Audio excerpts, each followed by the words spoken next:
Le Vietnam regorge de paysages exceptionnels. Je vais m'en rendre compte en visitant la province de Ha Giang, dans l'extrême nord du pays, loin du tumulte de Hanoï, quitté 8 heures plus tôt.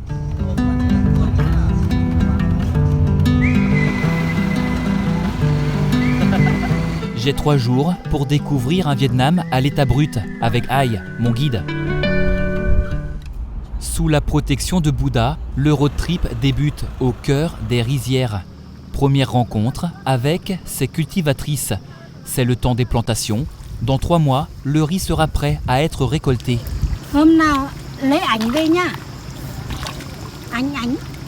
Me voilà au cœur des rizières à la rencontre des cultivatrices. Bon, c'est pas facile de parler avec elles parce qu'elles parlent pas un mot d'anglais.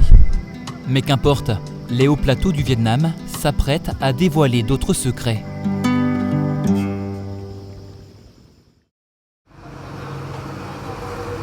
Le lendemain matin, je retrouve Ai pour un petit déjeuner en ville, à Ha Giang. Je fais la rencontre de Hung et Bin, 2 frères venus de Ho Chi Minh Ville visiter le nord avec un ami.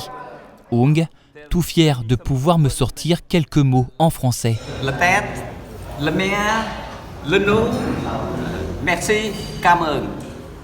La soupe de nouilles dégustée, tout ce petit monde regagne la voiture. Désormais, nous prenons de l'altitude. Direction le plateau calcaire de Dong Van, classé en 2010, parc géologique mondial. Perché à 1500 mètres, face à nous, une vue sensationnelle sur la porte du ciel de Hua Ba.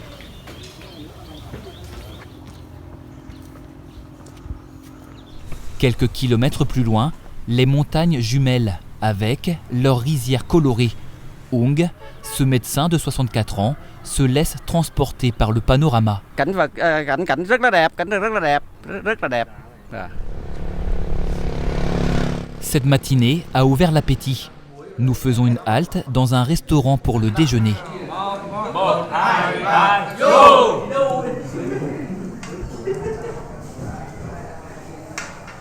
Bon, ils me disent que c'est du vin.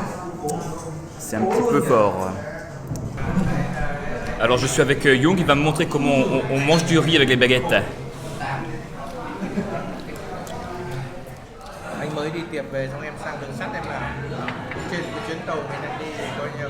Et pour le thé, on change de table.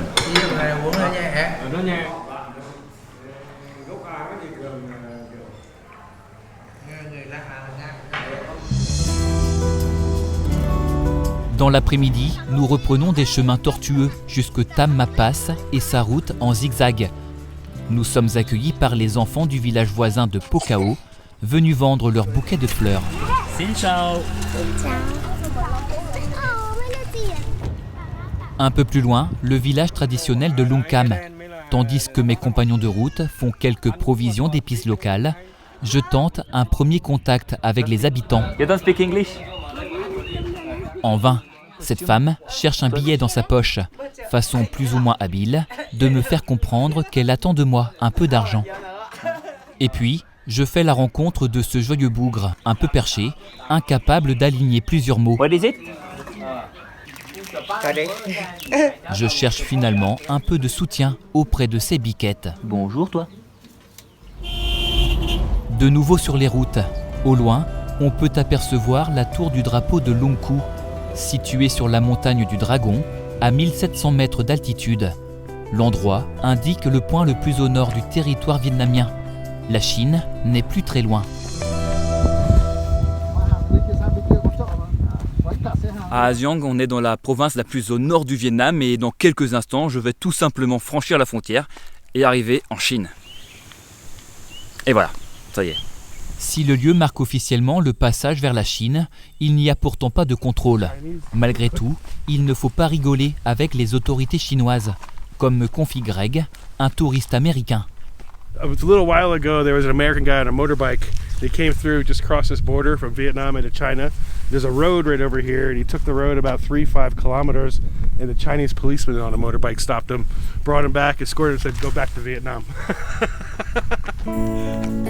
N'ayant pas de visa pour la Chine, il est temps pour moi de revenir au Vietnam pour une dernière journée sur le plateau de Dong Van.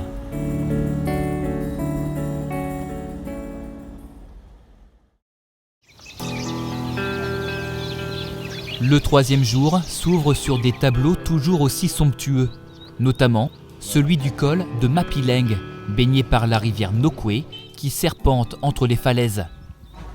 Sur une vingtaine de kilomètres, on s'enfonce un peu plus dans le Vietnam authentique, au milieu de pitons calcaires et d'aiguilles de granit noir. Le long d'une route truffée d'embûches, nous croisons des cultivateurs qui travaillent encore à la charrue,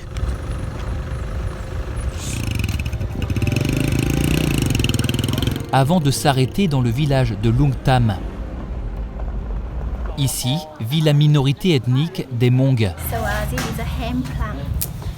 Les femmes du village ont une spécialité, le tissage du lin et du chanvre.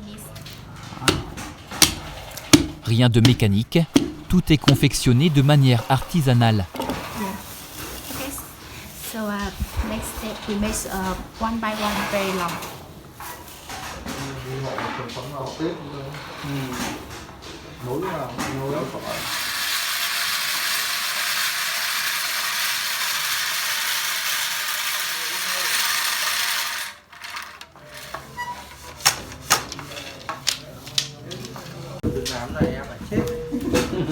Les Hmong vivent principalement de la vente de leurs tissus. Simple Hmong people. Lung Tam est la dernière étape d'une excursion qui a tenu toutes ses promesses. Un rendez-vous unique avec les habitants et leur culture, et des images plein la tête.